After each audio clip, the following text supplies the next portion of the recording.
Hi, welcome back to the next part. So now we're into films set around World War Two, or majority of it is set around World War Two.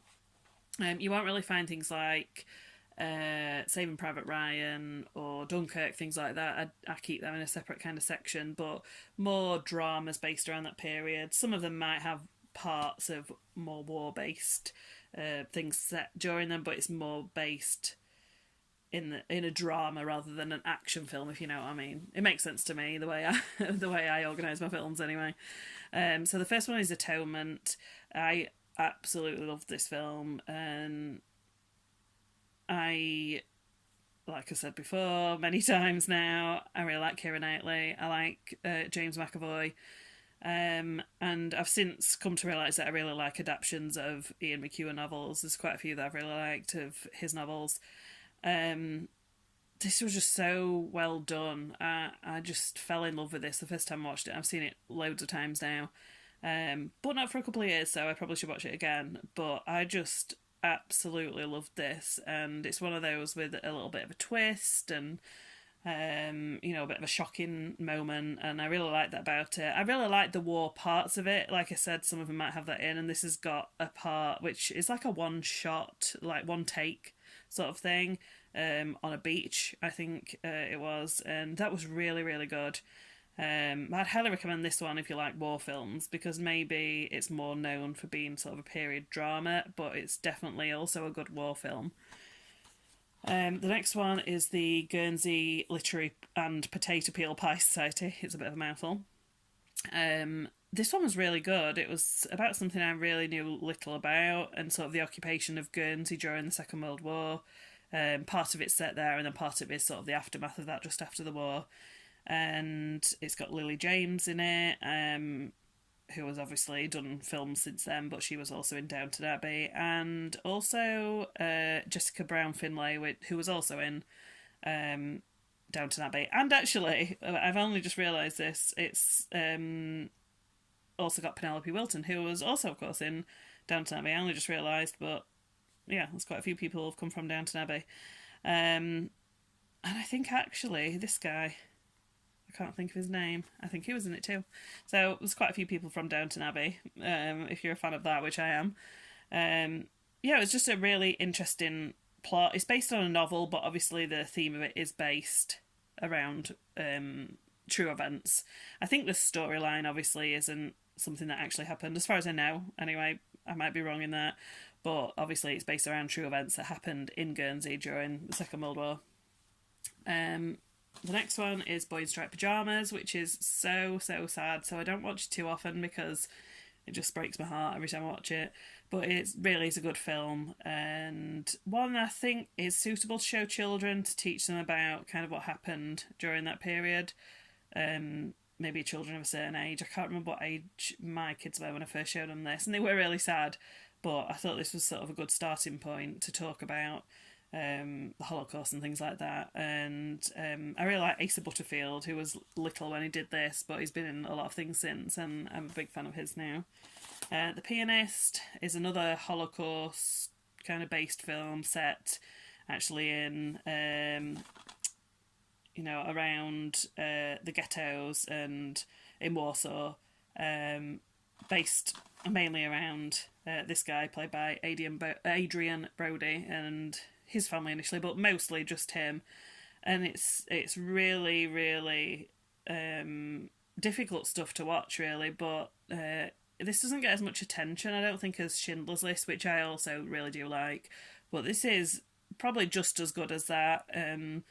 It was a really, really good film. It really surprised me. I put off watching it for a long time because I really like Schindler's List, and I just didn't know if this looked as good from what I'd seen. But this is definitely worth checking out if you've ever just passed it by. Maybe it's the name as well that put me off. I don't know quite what I expected from it, but it was, it was a really good film and a bit different to what I'd kind of expected. Another one based around that period is The Zookeeper's Wife, which is based on a couple, but particularly the wife. It's in Poland. Is it Warsaw Zoo? They run that, and sort of it was taken over by Nazis in a way. A lot of them came there and sort of set up there, basically, but she still helped many Jewish people escape the country, and stopped them being sent to war camps and things. So, and obviously this is based on a true story. This was really, really good, actually. I really like Jessica Chastain. Anyway, and this is, I like these kind of films. I've got a lot of these kind of films set around the Second World War or the Holocaust and things like that. But this was really like beautifully shot as well, and the animals are a little bit less to do with it than you maybe would expect from the cover. There's a little bit of that, but not so much. It's a little bit different to what I expected, but this is a really good one. That's a bit more recent. Their Finest is set in the Second World War, and basically these people are set the task of basically making a film to lift the country's spirits, sort of thing. Maybe what you consider not a very important job at that time. But this is actually really fun. It was not exactly what I was expecting. I really like Sam Claflin and Gemma Arterton and Bill Nighy, actually. But I kind of expected something a little bit different, I think, and it was a little bit lighter for a war-based film. It was a little bit more fun than I was expecting, sort of quirky and humorous in parts. But I really liked it, and I think I'd enjoy it more on a second viewing, just because I kind of know what it is going into it now. Then I've got The Diary of Anne Frank, which is obviously based on The Diary of Anne Frank. I've got a couple of films like this. This one is just based on what was in the diary, so what happens during that period. It's actually, I've just realised it's got a couple of people from Game of Thrones. So she's is it Mira Reed? It's a while since I've seen that bit, so I think that's the name. And obviously, I think, am I right? Yeah, that's a Jorah. Jorah Mormont. So maybe I'll have to watch this again, because I really like those two. And Tasmin Grieg is Grieg or Greg? I can't remember how you pronounce it. She's also very good. But this is a bit different from the next one. I can't remember which one I liked best. This was really good, but I think I preferred the other one. And this kind of shows Anne's story after the diary. So obviously that's more accurate in that it's based on the writings of her diary, but this follows on following what I can only assume it's probably based upon what happened to her, given what records and things they've got of what happened to her and the rest of her family. And initially it's based on the diary, but then follows on afterwards. So I think I do remember liking this one a bit more, just because it was interesting to see. Also very heartbreaking as well to see what happened after that. I remember this one was much more emotional than the other one, because it really was sad to see, where it all ended up. I think this was more of a bigger budget one as well. Yeah, I think that was a BBC drama, and this was more of a film based one. It's got maybe a bit bigger cast as well. But they were both really good, and I'd recommend them both if you're interested in that kind of story or war-based films. The Imitation Game. I like Benedict Cumberbatch. Cumberpatch. Cumberpatch. I always call him Cumberpatch. It's because we call him Benedict Cucumber Patch. That's how I always say to my sons what I call him. Cumberbatch. I can never say it right anymore. And it's also got Keira Knightley, I know I've mentioned before. And this was a story I didn't know anything about either. Based on the Codebreakers that worked on the Enigma machine. I think it's at Bletchley Park, because I've seen a few things there. I'm almost sure it's at Bletchley Park. And this real guy, basically, who made this machine, what's his name? Alan Turing. And kind of based on that and him developing this machine, but also more of a personal story of who he was, and it was really, really sad. I don't think I'll say what happens, because it doesn't say on the back, so I won't want to spoil it if you haven't seen it. It was awful what happened to this guy. Based on the incredible true story of Alan Turing. I would highly recommend this one if you don't know about him or what he did, or because it's really interesting about what he did. He was a massive part in sort of winning the war, really. And it's not somebody I'd heard of, but also his personal story was really heartbreaking. The next one I've got is The Railway Man. This has got Colin Firth in, who I've said big fan of. This surprised me because I went into this not knowing what it was, bought it for Colin Firth, didn't really know anything about it, and I like that sometimes, to go into films not know anything about it. And this was really sad as well. It's kind of set further into the future, but a lot of it is looking back to the Second World War. And he was held prisoner by the Japanese and went through torture, and it was really awful kind of stuff, and really, really sad, and especially the way it's affecting him in sort of the present day. But I'd definitely recommend that one. That's one I've not heard many people mention. The Monuments Men is set during the Second World War again, and is based on a true story about these people who went to basically get back lots of art that was stolen during by the Nazis, basically.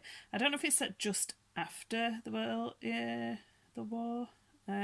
or during the war, sort of towards the latter part of the war. I think it is set during the war, because I'm almost sure there's a lot of fighting going on from what I remember of the film. It's a while ago since I saw it. It's got a really good cast: George Clooney, Matt Damon, Bill Murray, John Goodman, Hugh Bonneville, Kate Blanchett. It's got a really good cast. It's not the best war film I've seen. I know a lot of people didn't like this, and I did. I found it interesting kind of plot line, something a little bit different. But it's not the best war film I've had. But I definitely would watch it again.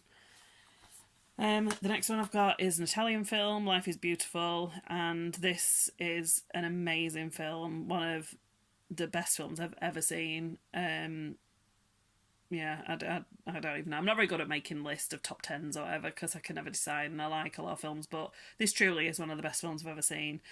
Basically, this man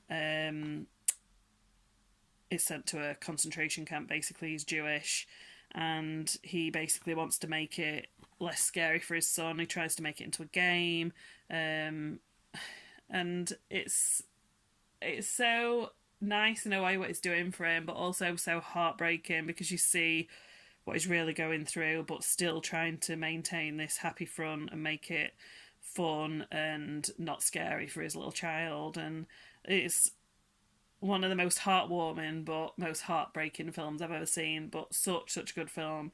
Even if you don't normally like subtitled films, I would highly recommend this. Of majority of foreign films that I've seen, this is one that I would say that everybody should watch. It's such a good film. And finally, I've got Hope and Glory, which is kind of a British war film set on the home front, basically.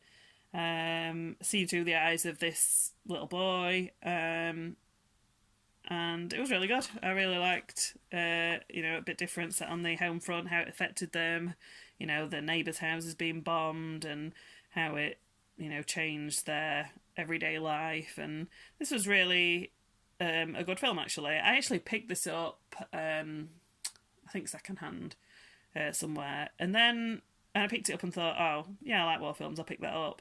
And then I was having a clear out while afterwards, getting rid of things that I hadn't, didn't want to watch or didn't like and things like that. And I almost got rid of this one thinking, I don't think I'm ever going to watch it. It doesn't look that good from the cover and the back. I just thought it doesn't look great. But I'm so glad I didn't. I don't know what made me not, because I think it did go in the pile and then came out again. But I'm so glad I didn't, and I watched it quite soon after that, and I was so relieved that I didn't get rid of it, because it really was a good film. So that's it for that part, and the next part should be sort of post-war period films. Alright, thanks for watching. Bye!